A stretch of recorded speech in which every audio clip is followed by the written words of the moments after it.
بسم اللہ الرحمن الرحیم ولا رجوع فی دعوی حق مجہول فی دار صلح علی شیء.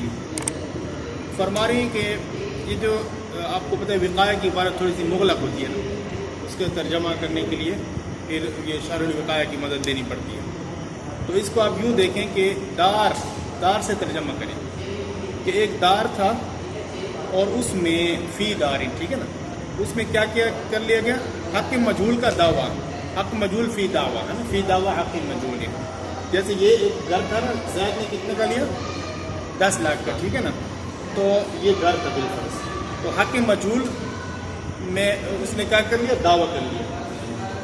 یہ عمر نے کیا کر لیا؟ دعویٰ کر دیا زید پر کہ بھائی تم نے جو 10 لاکھ کا مکان لیا ہے نا، تو اس میں میرا بھی حق ہے. حق مجہول کا مطلب یہ ہوتا ہے کہ یہ نہیں بتایا کہ 5 مرلے میں نہیں ہے، دائیں طرف سے میرا ہے، یہ نہیں، ایک کمرہ میرا، بولا کہ بس اس میں میرا بھی حق ہے، یعنی مطلق کا.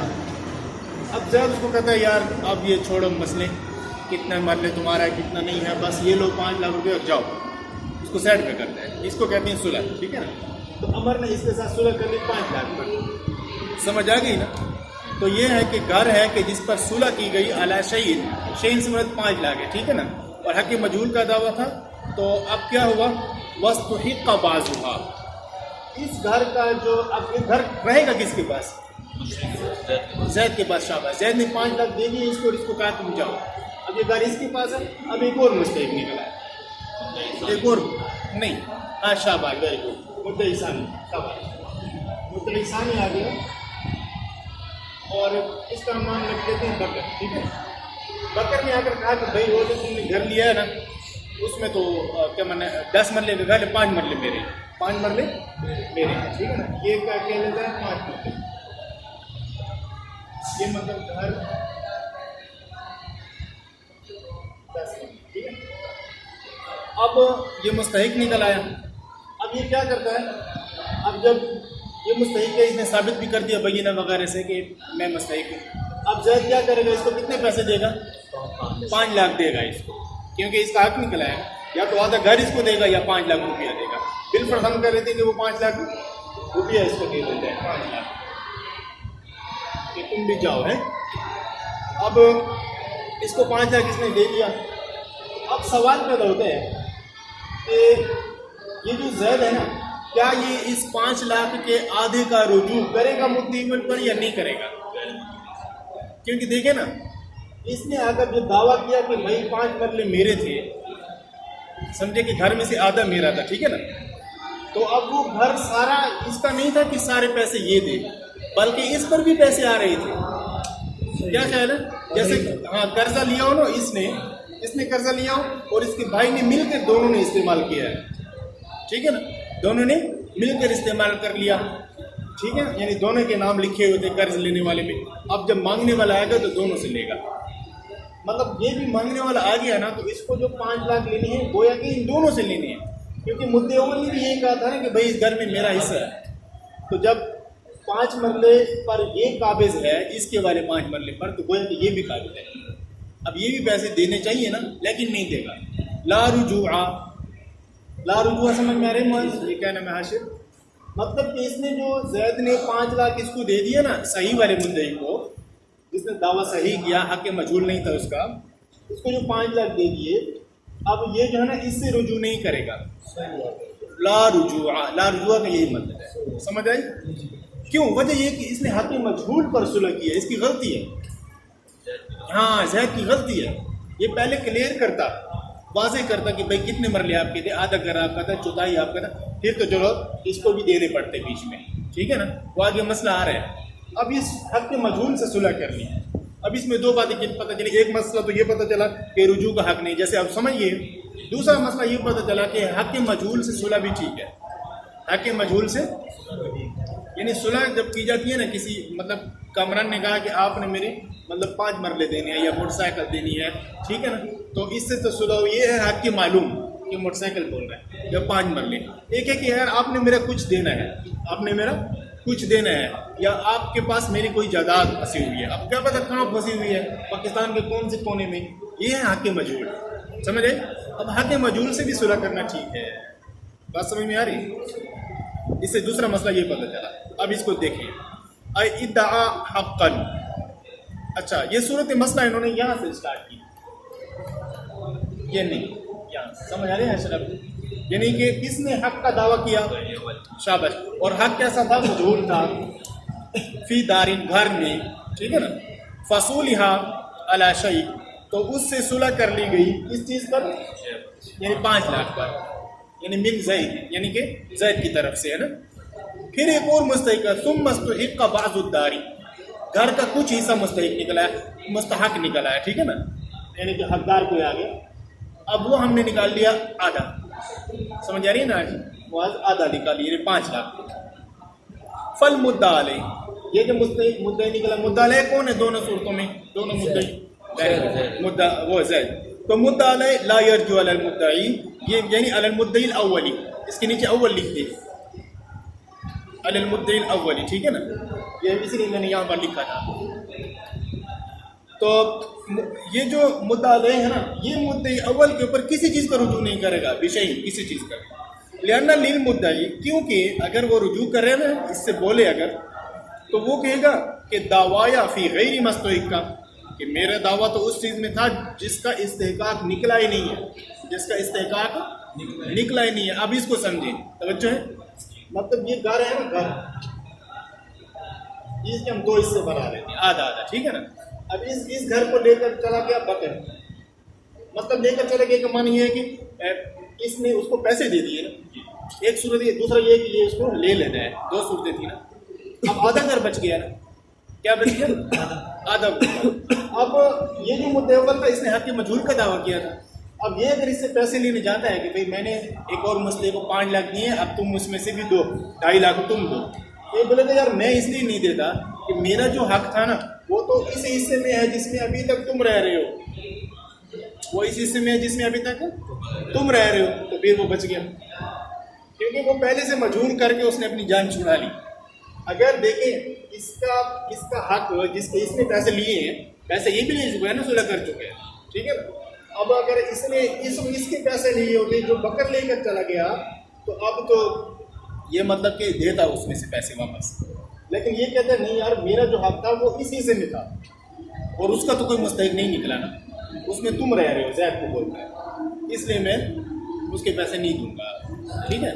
کیونکہ اگر یہ اس کے پیسے لے چکا ہوتا بالفرض, یہ مدعی اول امر, اس کے پیسے, اور اس میں سے اگر آدھا نکل آتا, تو اگر یہ پھر 5 لاکھ دیتا تو پھر یہ بھی اس میں شریک ہوتا, 2.5 لاکھ اس پر بھی آتے. لیکن یہ کہتا ہے کہ میرا حق تو اس میں تھا. اس کا ترجمہ دیکھیں, لأن للمدعی, کیونکہ مدعی الاولی, اس کے اوپر بھی اول لکھ دیں, کیونکہ مدعی اول کو اس بات کا جواز ہوگا کہ وہ بولے کہ دعوایا, کہ میرا جو دعویٰ تھا نا, فی غیر مستحق کا, اس کے علاوہ میں ہے جس کا استحقاق نکلا, اور اس کے علاوہ کس کے پاس ہے, شاباش, وہ زید کے پاس ہے, ٹھیک ہے. یہ زید یہ امر کی ترکیب بنا دیا بکر کی. وَلَوِ اسْتُحِقَّ كُلُّهَا, ایک اور سیکھ نکالی, یہ مسئلہ سمجھ میں, یہ تو تھا نا کہ آدھا, یہ مدعی ثانی آدھے کا دعویٰ کرتا ہے. اب مدعی ثانی بولتا ہے کہ یار سارے کا سارا مکان میرا ہے, دلائل بھی لے آتا ہے, بینہ وغیرہ, اس کے حق میں فیصلہ بھی کر دیا جاتا ہے, تو رد کل العوض, ٹھیک ہے. یا اگر اس کو یوں پڑھیں کہ رد, یعنی یہ جو ہے نا, یہ جو امر ہے رد, اس کے اوپر لکھ دیں المدعی الاول, رد کے اوپر کیا لکھ دیں جی, المدعی الاول, یعنی مدعی اول لوٹا دے گا. اس لیے میں لکھوا رہا ہوں نا تاکہ آپ کو پیسے, شاباش, سارے کے سارے پیسے اس کو لوٹا دے گا. کیونکہ اس کو سمجھے, مطلب یہ مدعی ثانی آ کر بولتا ہے کہ یار سارے کا سارا مکان میرا ہے, ٹھیک ہے, سارے کا سارا مکان. اب یہ سارا کا سارا مکان لے کر چلا گیا, سارے کا سارا مکان لے کر چلا گیا. اس سے پتہ چلا کہ اس نے جھوٹ بولا تھا, یہ ویسے 2 نمبری کرنے آیا تھا, کہ بول رہا تھا کہ میرا بھی ہے, اس میں آ گیا, اور 2 نمبری کے پیسے لے کر چلا گیا 5 لاکھ. اب یہ تو سارا مکان تھا ہی اس کا, مدعی ثانی کا, یہ لے کر چلا گیا. اب لہٰذا اپنے 2 نمبری کے جو اس نے پیسے لیے سارے کے سارے اس کو لوٹا دے گا. ردا المدعی الاول کل العوض, سمجھ آئی نا. اور کس کی طرف لوٹا دے گا, ہاں, الی المدعی, الی المدعی علیہ, ہاں, یہ بھی اگر لکھیں تو واضح ہو جائے کس کو لوٹائے گا. بہرحال یہ واضح ہے. اب اس کی دلیل بھی آ رہی ہے، ان المدعا بھی، کیونکہ جو مدعا بھی ہے نا، مدعا بھی کیا ہے؟ شاباش، کون بتائے گا؟ نہیں، کس کا؟ نہیں، مدعا بھی، شاباش، دونوں ہاتھ بھی سے، لیکن مدعی اول کی طرف دیکھتے ہوئے مدعا بھی کیا ہے؟ مدعا ثانی کی طرف دیکھ، شاباش، حق مجہول، اس کے اوپر لکھ دیں حق مجہول. لأن المدعا بھی، کیونکہ جو حق مجہول ہے نا وہ مستحق کے اندر داخل ہے. کس کے اندر داخل ہے؟ اس کو لکھ لیں پھر میں سمجھاتا ہوں. کیونکہ اس کی دلیل دے رہے ہیں کہ اس نے آ کر جس چیز کا دعویٰ کیا تھا نا کہ بھائی اس گھر میں میرا بھی حق ہے، اگرچہ وہ مجہول تھا، بتایا نہیں تھا کہ کتنا ہے، تو وہ جو حق مجہول ہے وہ اس سارے کے اندر ہے کہ نہیں ہے؟ مطلب ایک مرلہ ہے، دو مرلہ ہے، جتنا بھی ہے تو اس سارے کے اندر نا. تو پتہ چلا کہ اس نے جو پیسے لیے ہیں نا، لیے اسی میں سے کیے ہیں، اسی مکان میں سے ایک ہی پیسے لیے. تو اب یہ مکان تو اس کا تھا ہی نہیں، وہ تو سارے کا سارا مدعی ثانی کا نکل آیا. تو پتہ چلا اس نے ویسے ہی خواہ اس مکان کے بدلے میں کسی بھی حق مجہول کے پیسے لے. یعنی حق مجہول اسی کے اندر ہے ہی، داخل فی المستحق. ٹھیک ہے نا، کہ حق مجہول کس میں داخل ہے؟ مستحق میں. یعنی جب تمام مستحق نکل آیا. بات سمجھ میں آئی؟ اب اس کے پاس یہ چکر نہ رہا نا کہ اب یہ بولتا کہ بھائی میرا دعوت اس میں ہے جو کہ استحقاق جس کا نہیں نکلا. وہ چکر تو اس وقت اس کے کام آتا جب وہ آدھے کا مدعی ثانی دعویٰ کرتا، اور اب یہاں پر مدعی ثانی سارے کا دعویٰ کر رہا، اس کے لیے کوئی جگہ بچی ہی نہیں. یہ بولے کہ میرا دعویٰ اس کے علاوہ میں تھا. وفوہما، اس سے دوسرا مسئلہ پتہ چلا. ایک تو لا رجوع پتہ چلا، دوسرا مسئلہ یہ پتہ چلا کہ ان المجہول، ان الحق المجہول سے صلح کا صحیح ہونا. مجہول سے کیا مراد ہے؟ حق مجہول. حق مجہول سے صلح کا صحیح ہونا سمجھا گیا. فہیمہ، ٹھیک ہے نا. ای دلت هذه المسئلہ کو، اس مسئلے نے دلالت کی. کس مسئلے نے؟ یہ جو ابھی ہم نے پڑھ لیا لا رجوع والے نے. یہ سارے مسئلے نے دلالت کی اس بات پر کہ صلح کرنا یہ مجہول سے، یعنی ان الحق المجہولی علی مال معلوم، مال معلوم پر، جیسے اس نے 5 لاکھ دے دیے تھے، صحیح ہوں، یہ معاملہ ٹھیک ہے. سمجھے؟ یہ صلح ٹھیک ہے. اور یہ ٹھیک کیوں ہے؟ وَإِنَّمَا يَصِحُّ لِأَنَّ الْجَهَالَةَ فِي مَا يَسْقُطُ لَا تُفْضِي إِلَى الْمُنَازَعَةِ. کیونکہ جہالت اس چیز میں جو کہ ساقط ہوتی ہے وہ مفضی الی المنازعہ نہیں ہوتی. اور جہالت اس چیز میں، اس کا اپوزٹ نکالے، الٹ، جہالت اس چیز میں کہ جو کہ ساقط نہیں ہوتی بلکہ واجب ہوتی ہے، اس میں مفضی الی المنازعہ ہوتی ہے. اس کو سمجھے. آپ کتاب میں تھوڑا دیکھیں نا واز بھائی، اس بات کو دہرائیں تاکہ آپ کو ذہن میں آ جائے. اس چیز میں جہالت، شاباش، کہ جو فیما یس کو جو ساقط ہوتا ہے وہ مفضی الی المنازعہ، اس کا مطلب ہے جائز ہے. اب یہاں پر دیکھیں، یہاں پر جو مدعی اول نے آ کر کہا تھا نا، مدعی اول نے آ کر کہا تھا نا کہ 5 لاکھ مطلب یہ کہ میرے سے صلح کر لو. اب ایسا ہو گیا کہ یہ ساقط ہو گیا، یعنی اپنا حق لینے آیا تھا اور یہ اس کا حق لینا ساقط ہو گیا، یعنی اپنا حق اس نے چھوڑ دیا. یہ نہیں کہ کوئی چیز اس کے ذمے میں واجب ہو گئی کہ یہ اب اس کو دے گا. اس پر دینا واجب نہیں آیا. دینا واجب کس میں آتا ہے؟ جیسے کہ معاملات میں، معاوضات میں ہوتا ہے. جیسے میں اسے کتاب خریدتا ہوں نا، کپڑا بالفرض کپڑا خریدتا ہوں، اور کپڑا اگر مجہول الوصف ہے یا مجہول مطلب ہے کہ وہ کیا کہہ سکتے ہیں، قدر ہے، یعنی اس کی معلوم نہیں ہے کتنا ہے، تو آپ یہ مجہول کی تو بیع جائز نہیں ہے. بات سمجھ میں آئی نا؟ یعنی اس کو آپ بتائیں گے کہ میں آپ کو یہ والا کپڑا بیچ رہا ہوں، میرے پاس دکان میں پڑا ہے، گل احمد کا ہے اور اتنے میٹر ہے، یہ تمام بتائیں گے، پھر بات چیت. کیونکہ یہ فیما یجب، یعنی کہ فیما یجب ہے، کیونکہ کپڑا اس پر واجب ہو جاتا ہے. جب میں اسے کپڑا خریدتا ہوں تو کپڑا اس پر کیا ہوتا ہے؟ واجب ہوتا ہے. ایک اور مثال وہ اس طرح کہ اس کا کپڑا ہے میرے پاس پہلے سے پڑا ہوا ہے، آلریڈی پڑا ہوا ہے میرے پاس پہلے سے پڑا ہوا ہے، اور پھر یہ میرے اوپر بیچتا ہے. کہتے ہیں کہ آپ کے پاس جو میرا کپڑا پڑا ہوا ہے نا وہ میں آپ پر بیچتا ہوں. اب اس معاملے میں اس کپڑے کی قدر اور اس کی جو مطلب کوالٹی ہے اور گز ہیں یہ جاننا ضروری ہے، کیونکہ یہ فیما یسکت ہے. فیما یسکت کیسے ہے؟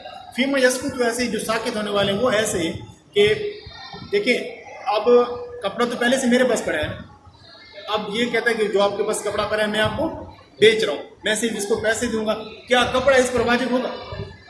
نہیں ہوگا. کپڑا تو پہلے سے میرے پاس پڑا ہے. یہ ہے فیما یسکت.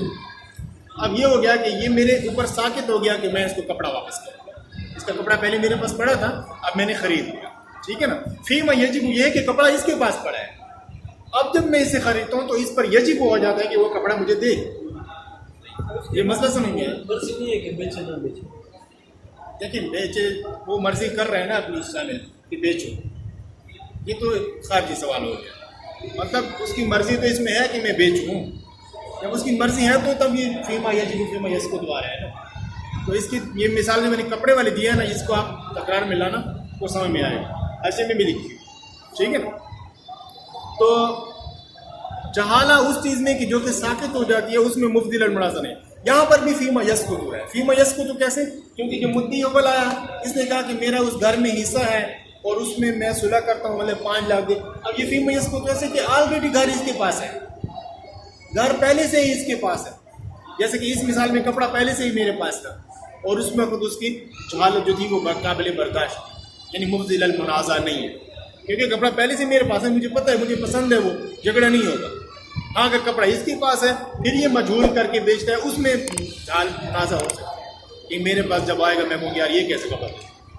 بس میں سمجھ میں آ گئی. یہ گہرا قاعدہ ہے, گہرا قسم کا قاعدہ ہے, بڑا دقیق اور فقیہانہ درس ہے. گھر والی صورت میں کیسے ثابت ہوگا؟ گھر میں سے کہ میں ثابت ہے نا بھائی کہ گھر تو پہلے سے اس کے پاس ہے. اب یہ خود یہ وہ لا کے بولتا ہے کہ اس میں میرا حق ہے. اب یہ اس کو 5 لاکھ روپیہ دے دیتے ہیں. اب یہ ہو گیا کہ یہ فیما یسقط کہ گھر پہلے سے اس کے پاس ہے, اب اس کے اوپر ساکت ہو گیا کہ گھر اس کو دے گا. ٹھیک ہے نا. یہ نہیں کہ اس کے اوپر کوئی چیز واجب ہے کہ اب یہ اس کو دے گا. فیما یجب نہیں ہے, یہ معاملہ فیما یسقط ہے کہ جب اس نے صلح کر لی نا, اسے سمجھے ندی, جب اس نے صلح کر لی, اب صلح کے بعد کیا ہوا کہ اس کے اوپر یہ بات ساکت ہو گئی کہ اس گھر میں سے حق مجہول وہ اس کو دے گا. حق مجہول وہ اس کو اب نہیں دے گا. صلح کے جیسا وہ گھر پہلے سے ہی اس کے پاس ہے. سمجھ میں نہیں عمل پر ثابت ہوتا ہے. نہیں یہ مدعا علیہ کا, یہ زید پر ثابت ہو جائے گی. زید کے پاس ہے. ہاں وہ تو آلریڈی زید کے پاس ہے. سمجھ میں تکرار بھی کیجیے گا, آپ کو پتہ ہے تکرار میں پڑھاتے ہوئے تو سمجھ آتی ہے, تکرار میں اس سے بھی زیادہ سمجھ میں آ جاتی ہے. پھر بعد میں مجھ سے پوچھ بھی لینا ہے, سمجھ آ رہے ہیں. وقد ينقل عن بعض الفتاوى, کہتے ہیں بعض فتاوی میں یہ بات ہے کہ صلح ٹھیک نہیں ہے. ہم نے کہا صلح ٹھیک ہے, بعض فتاوی میں ہے الا يكون الدعوى صحیح. ہاں صلح اس وقت ٹھیک ہے جب وہ دعویٰ صحیح ہو, یعنی حق مجہول نہ ہو, حق معلوم ہو تب آپ صلح کر سکتے. یعنی بعض فتاوی میں نے اس کو ٹھیک نہیں کہا. یہ جو مدعی اول نے صلح کی اس تو ان پر اب رد کر رہی ہیں. علامہ صدر شریعہ اصغر ان پر کیا کر رہی ہیں, رد کر رہی ہیں. فاضل مسئلہ کہتے ہیں یہ جو میرے دادا کا مسئلہ ہے وقایہ والا, تدل یہ دلالت کر رہے ہیں کہ یہ روایت غیر صحیح ہے. کون سی روایت؟ بعض فتاوی والی. ٹھیک ہے, کیونکہ لأن دعوی الحق المجہول دعویٰ غیر صحیح, کیونکہ حق مجہول کا دعویٰ کرنا جیسے اس نے کیا عمر نے, مدعی اول نے, تو یہ دعویٰ ٹھیک نہیں ہے. یہ دعویٰ ٹھیک نہیں ہے. لیکن ہاں یہ جو ہے نا ان کی دلیل ہے, یہ دلیل بعض الفتاوی, یہ بعض فتاوی کی دلیل ہے کہ لأن دعوی الحق المجہول, کہ حق مجہول کا دعویٰ کرنا وہ دعویٰ ہی ٹھیک نہیں ہے. تو جب وہ دعویٰ ہی ٹھیک نہیں ہے تو اس سے صلح کیسے ٹھیک ہوگی؟ بات سمجھ میں آئی؟ یہ کن کی دلیل ہے بھائی؟ یہ بعض فتاوی. ٹھیک ہے, لیکن ہم کہتے ہیں کہ اگرچہ دعویٰ ٹھیک نہیں ہے لیکن اس سے صلح کرنا ٹھیک ہے. کیوں اس لیے ٹھیک ہے؟ یہ کتاب القضاء میں بھی آپ پڑھیں گے. کیونکہ ایک بندہ میرے پر دعویٰ کر لیتے, میں کہتے ہیں یار کچہری میں چکر لگانے سے بہتر ہے اس کو پیسے دو, جان چھڑاؤ. آج کل زیادہ تر اس طرح ہو رہا ہے. خواہ کیس کر دیتی ہیں, وہ بیچارہ چکر لگا تک جاتا ہے, بعد میں کہتے ہیں یار پیسے لے لو, جان چھوڑو. وہ بھی کہتے ہیں بس نہیں, مجھے بھی پیسے دے. صحیح, دینا میرا کچھ نہیں تھا. سمجھ آ رہی ہے؟ اور وہ کثیر من مسائل ذخیرہ, یہ کتاب ذخیرہ کی تدل یہ دلالت کرتی علی عدم صحت تلک الروایہ, اس روایت کے صحیح نہ ہونے پر. کون سی روایت کی صحیح نہ ہونے پر؟ بعض فتاوی. ٹھیک ہے, وہ صحیح نہیں. وارد استاد سے بات